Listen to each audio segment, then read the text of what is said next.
Bom dia, alunos e alunas do Camil. Hoje nós vamos fazer a RETAP, que funciona como uma revisão de conteúdo para a nossa 3, inclusive, da prova de segunda chamada A2, que foi feita a semana passada. Então, é uma prova que a maioria de vocês não fez, mas que vocês terão acesso via slides e poderão fazer essa prova tranquilamente. E uma outra coisa, eu coloquei exercícios de revisão lá na BNCC, no bloco comum de Revolução Francesa. Pouquíssimas pessoas fizeram, seria interessante se vocês fossem lá e fizessem os exercícios, porque é uma forma de se preparar para a prova e de se preparar para concursos, porque Revolução Francesa é um tema que cai recorrentemente nos concursos militares. Então vamos lá. A primeira questão é uma questão da SpaceX adaptada. Então, durante o período conhecido como Iluminismo, intelectuais dirigiram duras críticas à política de monopólios e privilégios mercantilistas, ao poder absoluto dos reis e ao conhecimento baseado na fé. Abaixo estão listadas proposições básicas de alguns desses pensadores. Então, penso, logo existo, René Descartes, está correto. O Tribunal da Inquisição é, como se sabe, uma invenção maravilhosa, pois torna o Papa e os monges mais poderosos e torna hipócrita uma nação inteira. Voltaire. Se o governo eleito pela maioria não a estiver representando, o povo não só pode, como deve substituí-lo, Rousseau. E deixai fazer, deixai passar, que o mundo caminha por si mesmo. Então vamos lá. Características das doutrinas político-econômicas vigentes à época, que estão associadas às proposições 1, 2, 3 e 4, são, respectivamente, racionalismo, ok? Metalismo? Não.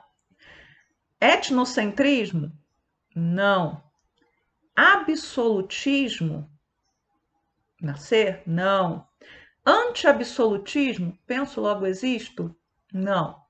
Então vamos para E. Racionalismo. Sim, penso, logo existo. Anticlericalismo, a condenação à Inquisição, feita por Voltaire. Anti-absolutismo, Rousseau, um Estado baseado, um governo baseado no contrato social. E antimercantilismo, que é o Gournay, que é um dos fisiocratas, enunciando aquela frase famosa, laissez-faire, laissez-passer. Então, a resposta é. Questão 2, também da SpaceX. O século XVIII, também conhecido como século das luzes, marcou o florescimento do iluminismo em sua oposição ao misticismo e ao absolutismo monárquico.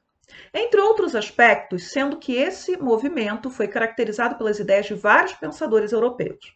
Assim, podemos afirmar que Adam Smith ajudou a propagar o ideário bulionista. Aí você vai pensar assim, eu ouvi essa palavra em algum lugar. Bulionismo é aquela teoria, dentro das teorias econômicas ali que se articulam no mercantilismo, que dizia que quanto mais ouro, prata, enfim, metais preciosos uma nação tivesse, mais rica ela seria. Isso tem a ver com o Adam Smith? Não. Voltaire criticava o absolutismo, a igreja, o clero, bem como menosprezava a população mais pobre. Absolutismo, igreja e clero, sim. Voltaire era elitista?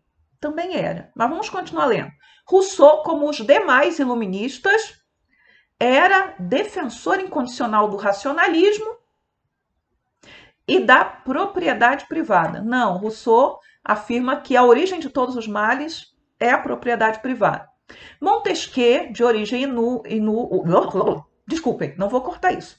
Montesquieu, de origem humilde, escreveu O Espírito das Leis. O Montesquieu ele não era de origem humilde, ele era um nobre. Então vamos lá. Onde consagrou a divisão quadripartite? Não. A divisão tripartite, 3 poderes equilibrados, um poder modera o outro poder, tá errado. A enciclopédia, editada por Descartes e Pascal, não, tá errado, não foi Pascal. Então, A opção correta é Voltaire, é a letra B, ok? Vocês têm que saber ideias básicas associadas a determinados autores. É impossível, por exemplo, você estudar iluminismo e não lembrar que Voltaire era anticlerical. A última parte ali de menosprezar a população mais pobre não é uma questão central na obra do Voltaire. Então, se você não lembrar disso, mas lembrava do início, você não ia errar. Então, Adam Smith ele não era mercantilista. Então, se você estudou mercantilismo, estudou Adam Smith, você vai saber que ele não era bulionista. Rousseau, se você estudou um pouquinho de Rousseau, sabe que ele é um contratualista, aquela ideia do governo se organiza a partir da vontade do povo e que ele critica a propriedade privada. Vai lembrar também que ele vai dizer que no início, antes da propriedade privada, né, o mundo seria melhor, aquela ideia do bom selvagem, que essa palavra não foi criada por ele, essa expressão, mas normalmente colam em Rousseau essa expressão. Montesquieu não tem como, né, não lembrar que Montesquieu vai ser o idealizador da teoria dos três poderes independentes, iguais, porque o Locke já tinha pensado em três poderes, mas ele dava ao legislativo um peso maior. E a enciclopédia, ela não é do Descartes e do Pascal, ela é do Diderot e do D'Alembert. Então, ok? São questões simples. Você não precisa saber detalhes profundos, você tem que saber ideias gerais. É isso que vai denotar que você tem um conhecimento do conteúdo, da matéria e de história. Se você tiver um interesse mais profundo, aí você lê mais sobre o iluminismo. Mas se você souber conceitos básicos, o que na média todos os iluministas defendiam, o que era exceção do fulaninho, Rousseau, por exemplo, era republicano, a maioria dos outros não era, e por aí a gente vai, ok? Questão 3. Espécie adaptada. Ficou 3-3 ali. Eu tenho que consertar. Isso se eu lembrar, né? Mas vamos lá. É uma verdade eterna. Qualquer pessoa que tenha poder tende a abusar dele. Para que não haja abuso, é preciso organizar as coisas de maneira que o poder seja contido pelo poder. Montesquieu, o espírito das leis, ele está falando da teoria dele a respeito dos três poderes. As ideias contidas no texto estão relacionadas ao pensamento. Renascentista clássico? Não. Do direito divino dos reis? Não. Filosófico do iluminismo? Guardem isso. Político do iluminismo? Fisiocrata? Não está falando de economia. Então é filosófico, é político. Ele poderia até ser pensado como filosófico também, a filosofia política, mas dentro da questão, e a questão não está errada, ela está correta, é um pensamento político associado ao iluminismo, ok? É que há um ramo da filosofia que é a filosofia política. Mas vejam, é uma questão que não está exigindo de vocês um aprofundamento de minúcias. Ah, existe a filosofia, o ramo tal da filosofia e o outro ramo. Então, ele está falando de política. Político do iluminismo. Vamos lá. Enem adaptada. O movimento operário ofereceu uma nova resposta ao grito do homem miserável no princípio do século XIX. A resposta foi a consciência de classe e a ambição de classe. Os pobres, então, se organizavam em uma classe específica, a classe operária, diferente da classe dos patrões ou capitalista. A Revolução Francesa lhes deu confiança. A Revolução Industrial trouxe a necessidade da mobilização permanente. Hobsbawm, Eric Hobsbawm, A Era das Revoluções, São Paulo, País e Terra, 1977. Hobsbawm é um dos historiadores mais comuns em concurso. Ele tem uma série de livros. Então, A Era das Revoluções, A Era do Capital, A Era dos Impérios e por aí vai, né? Que são livros fundamentais dentro de um curso de história e são leitura importante para quem quer se aprofundar sobre esse período que pega lá do século XVII até o século XX. A última é a Era dos Extremos. Então, você monta aí um panorama com a visão de um historiador, que é um historiador muito bom. Então, o que ele fala que a Revolução Francesa lhes deu confiança? Porque, embora a Revolução Francesa seja uma revolução burguesa, ela vai ter uma participação muito grande daqueles que eram os mais pobres, a população trabalhadora de Paris. Não eram operários, mas a gente poderia chamar de proletários porque eles não tinham bens próprios, em sua maioria, né, os sans-culottes, deles, lembrando, né, que a origem do proletário era uma infraclasse lá romana, e proletário quer dizer aquele que de seu só tinha a sua própria prole, os seus filhos. Porque no direito romano antigo os filhos pertenciam ao pai. Estou dando um voo, mas vamos voltar aqui. A ideia do proletário é que você só tem de seu a sua força de trabalho. Então, é assim que você tem aquela massa popular que pressiona na Revolução, principalmente no período jacobino, eles têm uma participação mais intensa ali, inclusive nas políticas? Sim. Então, a Revolução Francesa lhes deu confiança, ainda que depois eles tenham sido alijados do poder.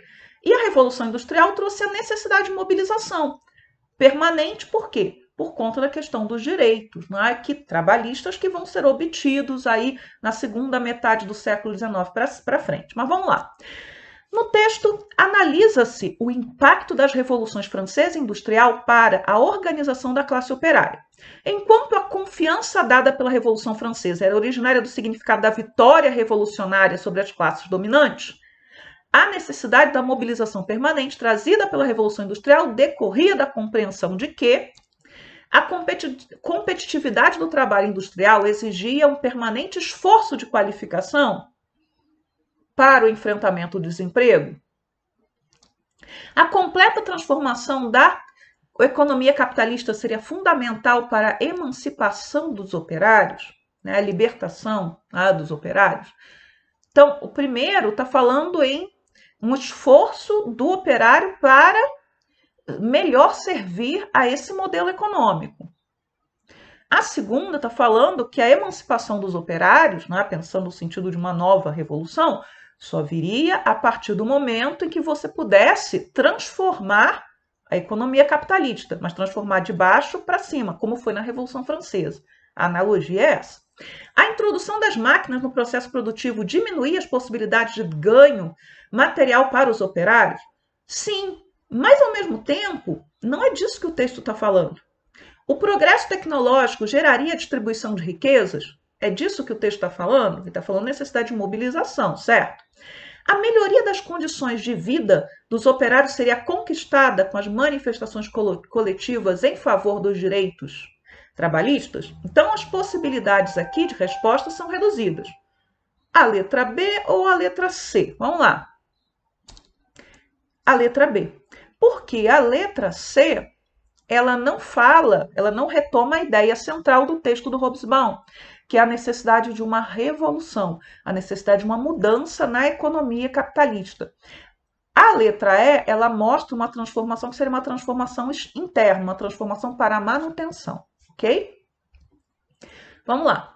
Outra questão do Enem, dessa vez voltando lá ao século XVIII, os cercamentos do século XVIII podem ser considerados como síntese das transformações que levaram à consolidação do capitalismo na Inglaterra. Em primeiro lugar, porque sua especialização exigiu uma articulação fundamental com o mercado, como se concentravam na atividade de produção de lã, a realização da renda dependeu dos mercados de novas tecnologias que beneficiavam o produto e do emprego de novos tipos de ovelhas. Lembra quando eu falei da Revolução Agrícola, que foi uma aula que foi conjunta do Caune e do Camil? É exatamente disso que esse texto está falando, uma série de inovações que vão possibilitar o salto industrial. Em segundo lugar, concentrou-se na inter-relação do campo com a cidade e, num primeiro momento, também se vinculou à liberação da mão de obra.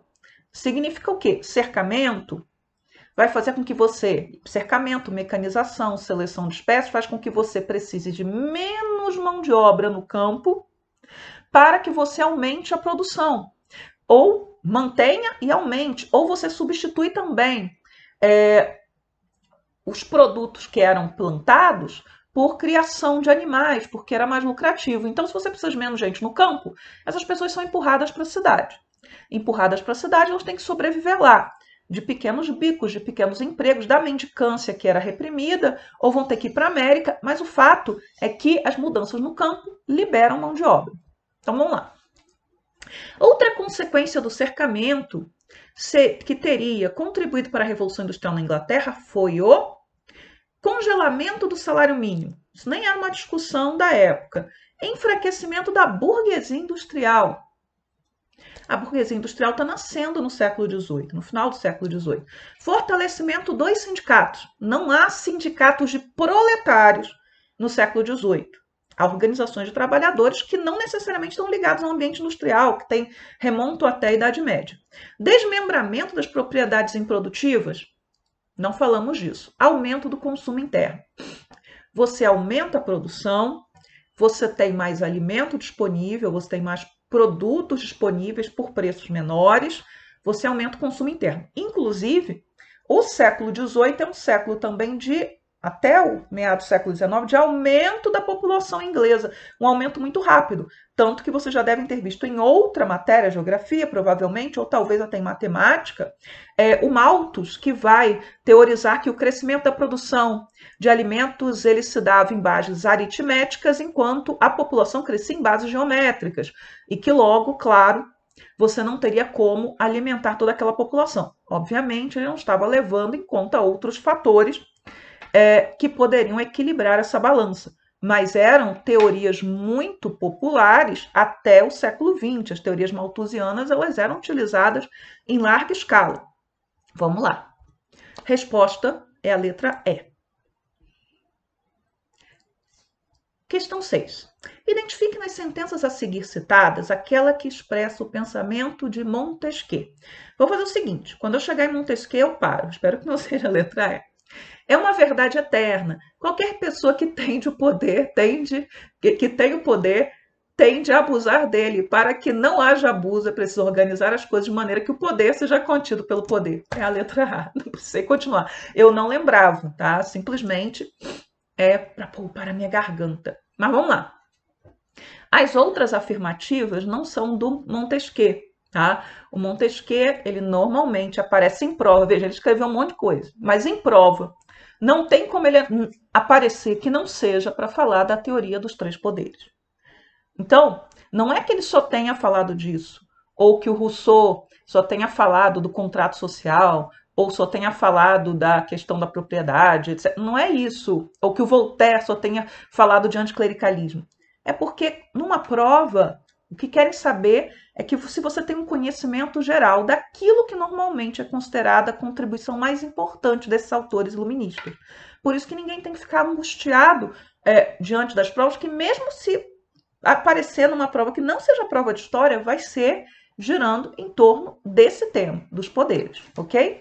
Vamos lá. Questão 7. A Declaração dos Direitos do Homem e do Cidadão teria grande repercussão no mundo inteiro. Este documento é um manifesto contra a sociedade hierárquica de privilégios nobres, mas não um manifesto a favor de uma sociedade democrática e igualitária. Os homens nascem livres e vivem livres e iguais perante a lei, dizia seu primeiro artigo, mas também prevê a existência de distinções sociais, ainda que somente no terreno da utilidade comum. Vocês leram a Declaração dos Direitos do Homem e do Cidadão? Eu coloquei disponível para vocês, é importante. Assinale a alternativa que identifica um dos artigos da declaração que prevê a distinção a que o texto se refere. Vamos lá.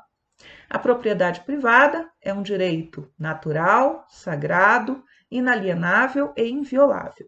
Os cidadãos, de conformidade com suas posses, devem contribuir com as despesas da administração pública. A garantia dos direitos do homem e do cidadão necessita de força pública que deve ser instituída em benefício de todos. A lei só tem direito de proibir as ações que sejam prejudiciais à sociedade. Ninguém pode ser molestado por suas opiniões, mesmo religiosas, desde que a sua manifestação não perturbe a ordem pública. Ele está falando, no texto da questão, em desigualdade.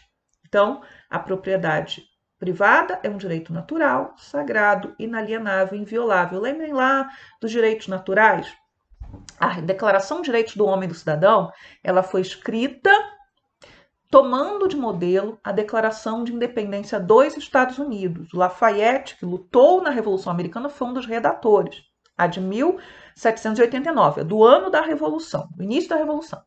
Então, a questão da propriedade, ela é muito importante para a burguesia. E havia aqueles que eram despossuídos. Agora, é claro, se vocês lembram da Revolução Francesa, vocês vão se lembrar que, por exemplo, as propriedades da igreja, elas vão ser o quê? Apropriadas pelo novo Estado revolucionário e vão ser redistribuídas, e vão ser importantes, inclusive, para financiar esse Estado nesses primeiros anos. Então, assim, mas o que acontecia? Nesse caso, estava a serviço da utilidade da sociedade. Mas, de qualquer maneira, se você garante a propriedade privada como inviolável, você está, obviamente, excluindo ou legitimando, na verdade, as desigualdades sociais. Então, é por isso que o texto está direcionando para esse ponto e não para outro qualquer. Vamos, questão 8. Exalta o direito de propriedade individual e da riqueza, opondo-se consequentemente à intervenção do Estado na economia. Defende intransigentemente que deve haver total liberdade de produção, circulação e venda. Considera que o homem, enquanto indivíduo, deve desfrutar de todas as satisfações, não se submetendo senão aos limites da razão. Crê no progresso como sendo resultado de um fenômeno natural e decorrente da livre concorrência, que, ao estimular as atividades econômicas, é a única forma aceitável de proporcionar a liberdade, felicidade, prosperidade e igualdade entre todos os homens. Então, vamos lá. O trecho acima pode ser considerado uma síntese dos valores constitutivos da ideologia política intitulada Catolicismo Social.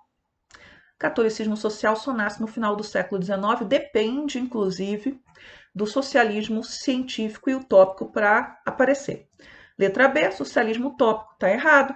Letra C, socialismo científico, está errado. A letra D, liberalismo, é o correto, ok? Questão 9. Descentralização política e administrativa, unidades de produção autônomas e autossuficientes, mão de obra servil, são características do regime feudal, ok? E do regime feudal no seu auge, no seu ponto máximo, assim, lá no século XI, século XII, porque depois isso aí não vale nem para o que seria de regime feudal. Então, vocês devem lembrar, isso foi falado em aula, eu falei disso na aula de Revolução Francesa da base, falei com vocês também, acho que no Camil, que você ainda tem restos de feudalismo na Europa, vamos pensar na França principalmente, na Revolução Francesa, você ainda tem gente lá nos Estados Gerais pedindo que acabem com a corvéia em determinadas regiões da França. Isso são restos de feudalismo. Isso não quer dizer que o sistema feudal existisse, mas a Revolução Francesa e acima disso, né, os pressupostos da economia liberal, eles vêm para colocar um fim ao que seriam quaisquer resquícios do feudalismo, ok? Fundação Getúlio Vargas, adaptada, questão 10. O homem nasce livre e por toda parte encontra-se a ferros. O que se crê senhor dos demais não deixa de ser mais escravo do que eles.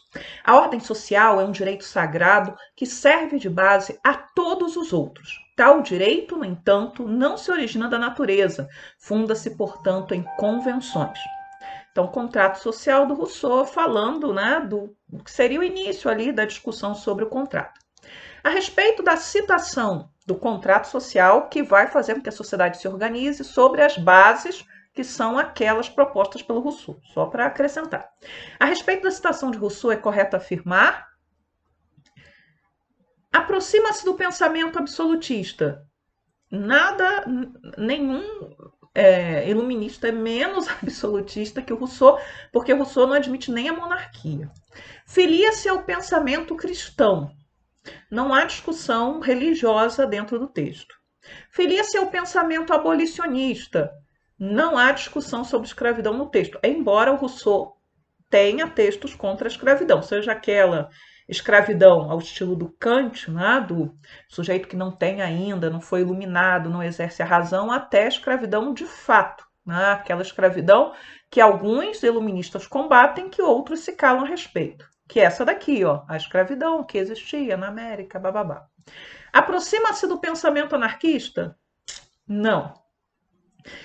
Aproxima-se do pensamento iluminista ao conceber a ordem social como um direito sagrado que deve se garantir a liberdade e a autonomia dos homens. Letra E, ok?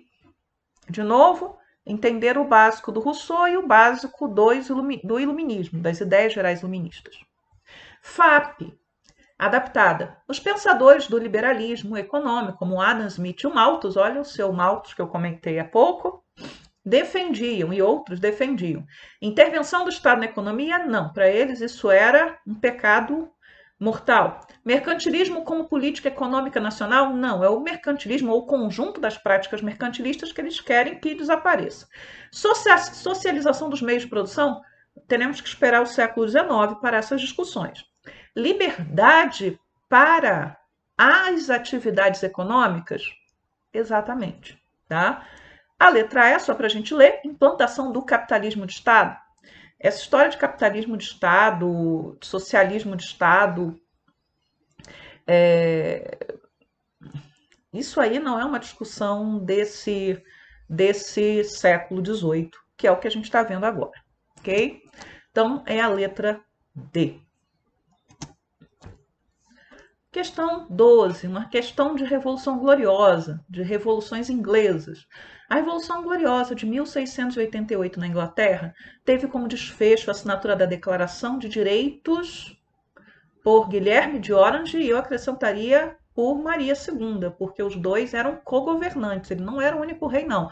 O reinado é de Guilherme III e Maria II. Tá? As medidas abaixo fazem parte do conteúdo da declaração, com exceção de uma delas, que vai ser logo a primeira. Então, não vou continuar lendo, porque as outras estão corretas. A orientação religiosa do rei poderia ser católica ou protestante. O rei da Inglaterra, ele não pode ser católico.